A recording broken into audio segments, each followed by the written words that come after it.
Então tem essa discussão, né? O ministro das Finanças francês nos anos 60 falou que era uma vantagem exorbitante para os Estados Unidos ter o dólar. Ter o dólar.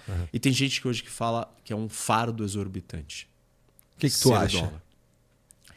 Eu acho que existe uma percepção psicológica de que se a maior força do mundo, a maior potência do mundo, não tiver a moeda, é porque ela está num processo de decadência. Isso sinaliza alguma coisa. Isso. E as transições, e aí a tese do Ray Dalio, né, que é aquele investidor que escreveu sobre a mudança da ordem do mundo, e ele fala muito da troca da moeda.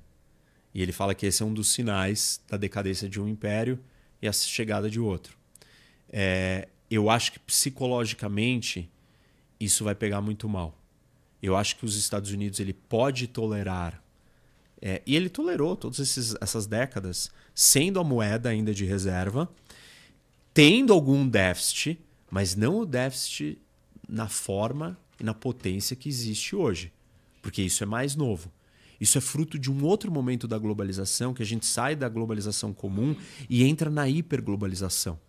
E isso acontece nos anos 90, isso se dá principalmente pela abertura do fluxo de capital.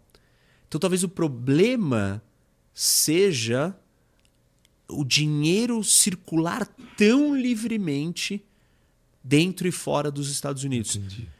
Talvez tenha outras maneiras de resolver isso sem você perder o status de ser a moeda internacional. E aí tem uma outra discussão que é, todas as vezes que a gente perdeu a moeda, que alguém perdeu a moeda internacional, chegou uma outra. Só que não tem outra. Porque a China não está pronta para ser a outra e ela não quer ser a outra. Ser a outra significa que a sua conta capital vai ser aberta. E agora que os Estados Unidos está com essa bucha, eles vão ter que manter essa bucha ou pela pose ou pela inexistência de uma outra moeda para tomar o lugar. Isso. A inexistência de uma outra moeda vai prejudicar todo mundo, não só os Estados Unidos. Porque o custo de transação do mundo vai ser muito alto. Se eu não tenho uma coisa comum, estável, balizadora, clara. A moeda internacional ela tem 3 funções. Unidade de conta, meio de troca e reserva de valor. Ela tem que exercer essas 3 funções para ser considerada uma moeda internacional. E o dólar exerce essas 3 funções como nenhuma outra moeda. Se não existir isso, o custo de transação no mundo vai ser muito mais alto. Nós teremos um grande colapso econômico. Não é só os Estados Unidos que colapsa nesse momento. Num primeiro momento, nós vamos ter um colapso. E as coisas não vão ser tão eficientes quanto se fosse da forma como é com uma moeda internacional. Entendi. O ponto é que não tem outra. E aí as pessoas vêm com uma discussão se o Bitcoin vai ser... Interessante. Só que aí tem um ponto. Será que o Bitcoin tem as características necessárias? Ele não tem as 3. Tá. Ele só satisfaz uma das utilidades, que é a reserva de valor hoje. Tá.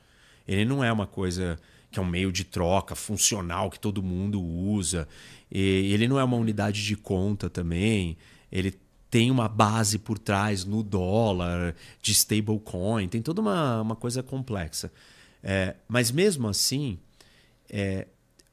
em última instância, para mim, a parte mais complexa é que todo esse jogo geopolítico é um jogo entre nações. Então nós estamos falando da saída do pound, da libra, para a chegada do dólar. E aí, se não vai ser o dólar, vai ser a China. O Bitcoin não é de nenhum país. Isso significa que nós abdicamos das nações como a força suprema do mundo. E eu não acho que o mundo está preparado para isso.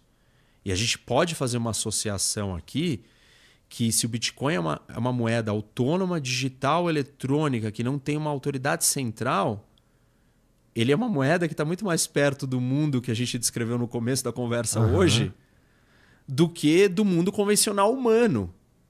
Eu não estou dizendo que ele é uma moeda não humana, mas eu estou dizendo que ele não parte de um princípio, de uma instituição, de uma confiança, de uma solidez, de alguma coisa, de uma instituição que respalda a existência dele. Ele é abstrato, sozinho e autônomo. Mas o dólar vem perdendo valor real em relação ao ouro, por exemplo, ao longo dos anos também, não é? Do ponto de vista econômico direto, sim, por causa da escassez. Uhum. E esse é o argumento da galera que é, evangélico do Bitcoin, né? Fanáticos. Que o fato do Bitcoin ser escasso, ele garante que o Bitcoin nunca vai perder valor. Mas o ponto é que você precisa de um garantidor em última instância. A potência do ouro ela foi criada ao longo de muito tempo. E o que garante? É só escassez? Pô, essa sua pulseira aí que está no seu pulso também é escassa. Entendeu? Não pode ser só isso. Tem que ter algo a mais por trás. Alguns vão dizer, é a tecnologia do Bitcoin. Tá bom, mas e as instituições? O ser humano ele é baseado em confiança, em instituições. E assim, eu consigo imaginar vários cenários geopolíticos de crise geopolítica onde o mundo digital não está funcionando.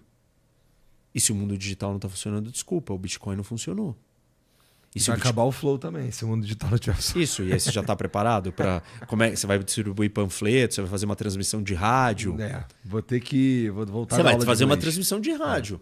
Provável que a gente vá fazer uma transmissão de rádio também. É possível, Porque é uma onda, tal, é diferente, não precisa da rede digitalizada e tudo bem. Ou você vai distribuir panfleto, né? Vai o caderninho do Flow, tá aqui e tal, a entrevista com o Rock foi essa.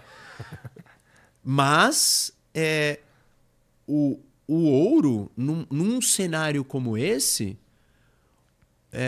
imagina que a gente tem um apagão digital. Tá bom, o sistema financeiro mundial colapsou, mas o ouro não colapsou. O ouro provavelmente vai ser uma moeda de reserva nesse momento. O Bitcoin não sobrevive a isso. E nem as moedas convencionais. Tudo bem, mas eu não estou falando isso. Eu só estou desenhando cenários onde a gente possa enxergar, entendeu? O que situações que não são só absolutas em relação ao Bitcoin. Entendi. Ele não satisfaz todos os critérios de sobrevivência. Entendi. As próprias nações podem escolher brigar com o Bitcoin se ela entender que isso vai acabar com o poder delas. Entendi. Porque é uma disputa de poder. Parte do poder da nação vem do uso da força. Ela não está disposta a deixar outras pessoas usarem a força. Tanto que a definição do Estado, segundo Weber, é a entidade que detém o monopólio do uso legítimo da força. Não é quem fala a mesma língua, não é quem provém a educação, não é quem dá saúde, não é quem faz estrada. É só quem usa a força. E é o monopólio. Só um pode usar a força. A gente não tem a permissão do uso da força na esfera internacional. A gente não quis delegar esse poder para nenhuma instituição supranacional. Nem a União Europeia foi nesse ponto. Uma das segundas grandes armas que o Estado tem é a capacidade de controlar o dinheiro. Né? Controlar, cobrar imposto e inventar a sua moeda. Abdicar da sua moeda, tá bom. Aí alguns vão dizer, a União Europeia já fez isso. Ela criou uma moeda supranacional. Criou. Mas, assim, trancos e barrancos, né? Tipo assim, solavancos. Capenga, Brexit, volta. Sim. Tá bom, tá indo. Mas é uma moeda de países, de seres humanos, de nações, tem instituições, tem o Banco Central Europeu por trás dela. Existe o Parlamento Europeu, com todos os defeitos e problemas que eles incomodem e são reais esses problemas. Mas Isso. No Bitcoin, não há. É você virar e falar assim, o poder máximo está no indivíduo. E eu acho curioso isso de um ponto de vista filosófico e psicológico para o dono do Bitcoin, que é o defensor máximo dessa ideia. Sim. Ele pega o dinheiro dele, seu Bitcoin, e fala, tá bom, peguei o Bitcoin. Onde ele vai viver com esse Bitcoin? Ele quer viver em algum lugar que tenha uma instituição com polícia e judiciário, que o vizinho dele não invade a casa dele e ele tenha segurança. A não ser que ele esteja disposto a comprar uma ilha, construir um pequeno exército dele, que no fundo ele vai estar construindo uma mini nação, uma tribo, num formato de nação. Em última instância, você quer o seu dinheiro livre, mas você precisa da instituição para trazer ordem e segurança e você viver num lugar melhor. O que adianta você ter o Bitcoin se você não puder viver na Suíça, ou na Noruega, ou na Nova Zelândia, ou na Austrália? Você não vai querer viver no Congo com o seu Bitcoin. Você não vai querer viver naquele lugar. Então, é um contrassenso, é uma contradição você defender isso ao extremo. Achar que você não precisa de instituição, você não precisa de nada, porque você pode ser autônomo e livre com o meu dinheiro. Ah, não, é só com o dinheiro. Tá bom, mas aí você vai pegar o dinheiro e você vai ter que achar uma sociedade com uma instituição que funcione. Sim. Entende? Aham. Não dá para você defender essa posição em absoluto. Entendi. Você vai ter que contorcer aí, rebolar para dizer que você defende isso ao extremo e ainda vai falar, não, mas eu quero viver numa sociedade onde eu tenha segurança e eu tenha ordem e eu tenha os meus direitos E aí a protegidos. gente está falando de todo o resto do mundo, de certa forma, né? A União Europeia, por exemplo, tá inclusive lá se sentindo desprotegida agora, que o Trump, não vou mais defender vocês. Então já rola ali um lance de se militarizar de novo, ou investir de novo na indústria da defesa. E isso de uma maior distância, um maior distanciamento dos Estados Unidos, que é um efeito meio contrário do que o Trump gostaria, suponho. O distanciamento de quem que ele gostaria? Não, ele não gostaria que houvesse esse distanciamento De quem? da União Europeia, ou gostaria. Ele indica que ele gostaria.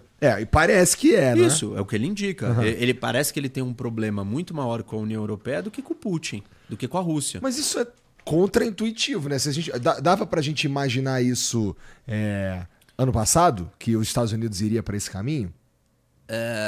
Ele falou tudo que ele está fazendo, ele falou na campanha. Absolutamente tudo. Não teve nada que ele não fez até agora que ele não tinha falado que ele ia fazer. Todo mundo achou que era retórica, exagero, que não ia ser.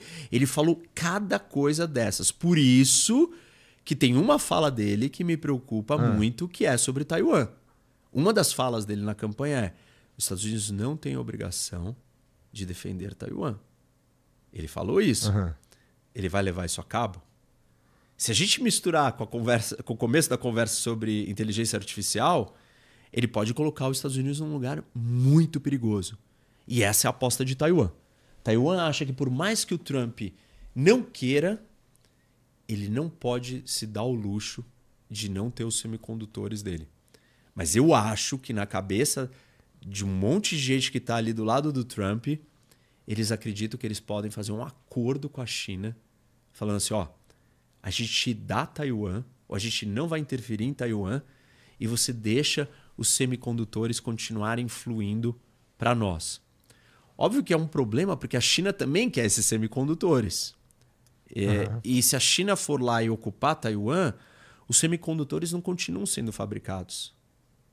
Porque quem opera a fábrica são os taiwaneses. E os taiwaneses invadidos, ou eles vão sabotar as máquinas, um monte de coisa vai acontecer. Não necessariamente todo mundo vai ficar bonzinho e falar, tá bom, agora fomos dominados pela China e tá tudo bem. Uns vão se recusar, outros vão ser mortos, outros vão sabotar, outros vão quebrar a máquina, outros não vão fazer o negócio direito. Então, não vai funcionar. Não é simples assim, essa troca. Mas tem muita gente ali bem louca do lado do Trump. Gente assim que tem ideias muito fora da caixa, assim, completamente alucinadas. E tem um problema, né? Que é um problema da política do mundo hoje, que eu tenho dito, que a gente não está vivendo uma era de política baseada em ideologia. A gente não vive uma polarização ideológica, nós vivemos uma polarização afetiva. Tá. Esse é um tema que eu já tenho falado bastante também, verdade. mas vou repetir. A política hoje, ela é identitária. Ela não é baseada em posição política. Você é a favor da liberação da maconha, eu sou a favor disso, eu voto em você. Você muda de posição, eu paro de votar em você. Não é isso. O Igor sou eu. Ele me representa, ele é da minha tribo, ele é da minha identidade. Então...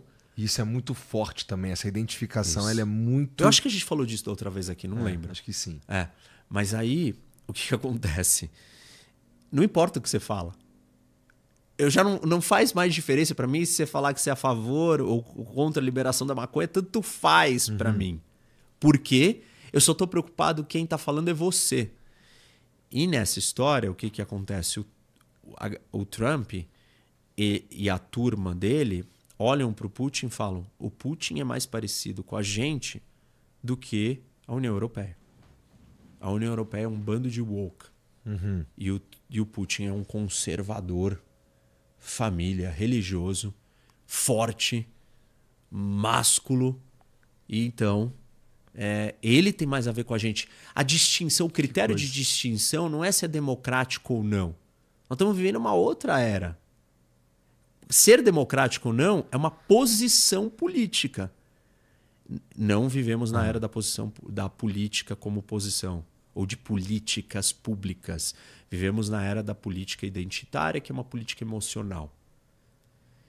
Que momento. E você que tá assistindo esse vídeo aqui no Talk Flow, dá pra você virar membro, cara, do Flow agora. É um botãozinho do lado do botão de se inscrever. A gente faz um programa semanal só pros membros. Olha. Então fique esperto aí. Se quiser virar membro, tá bem aqui do lado. É mão merreca, custa menos de R$8, irmão.